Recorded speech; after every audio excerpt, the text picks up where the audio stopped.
Hey everybody, Marcos Villegas here, standing with the current UFC bantamweight champion Dominick Cruz, going into a rubber match against Uriah Faber coming up next Saturday at the Forum in Inglewood.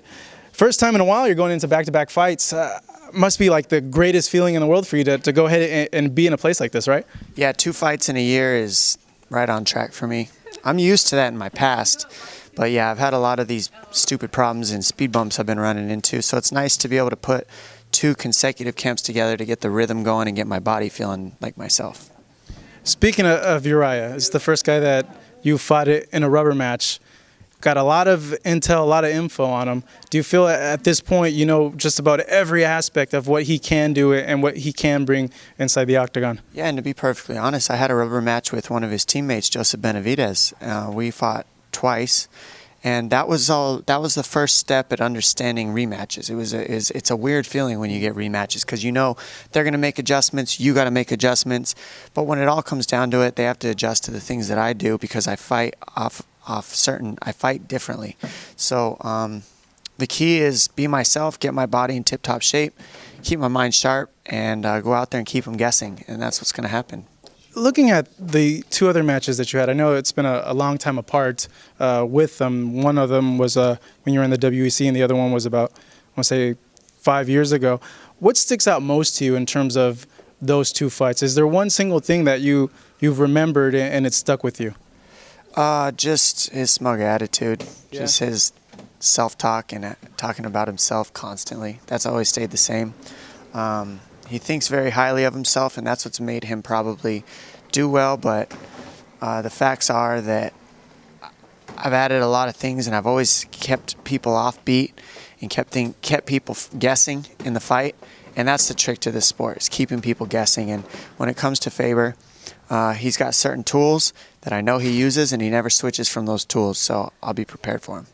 Do you feel it's going to be a different fight from the second one? Is it going to be drastically different, you feel? I feel I'm going to go out there, and my job is to put a clinic on him. Yeah. My job is to go out there and just outclass him and do everything I can to punch him nonstop as much as possible. He does a good job moving backwards, so he doesn't take a lot of damage.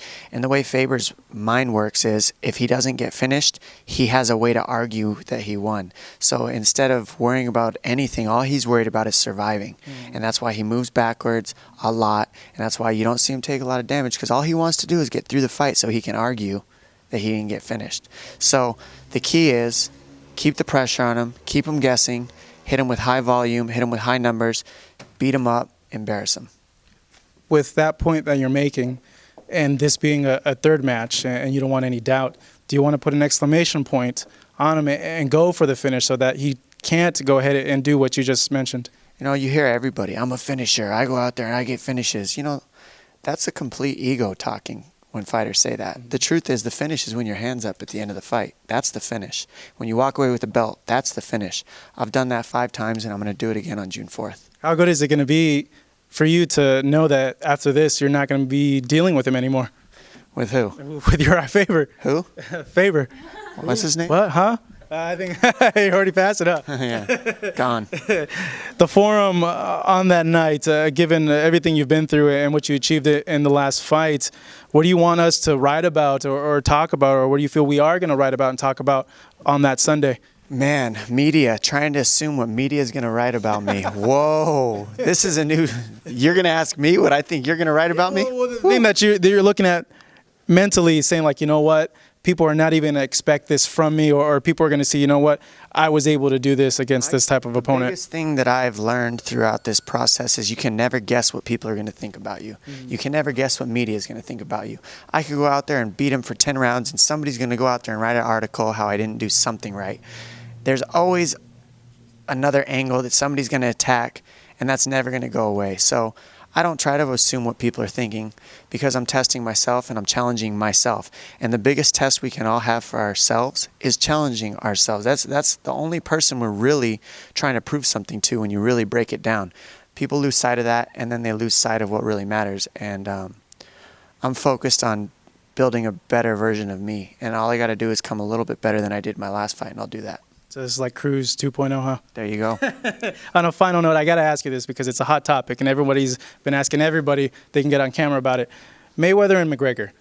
Do you see that being a good thing for MMA or a bad thing? And what's your take on this whole thing that's going on with it? I don't know what to say about it. I wonder if anybody asked McGregor about me. That's something you're interested in moving up. I'm interested in getting people asking questions about me. I'm not interested in talking about Mayweather or McGregor. Doesn't matter. That's not my issue. That's them. I'd like to see a super fight right there. I got no problem with super fights with any of those guys. They'd have a hard time catching me. They'd have a harder time hitting me, and a harder time stopping my takedowns. I'm a problem for everybody. Dominick, I can't wait. You seem confident. So next Saturday, you're going to go ahead and defend your title against Uriah Faber in a third fight on pay-per-view.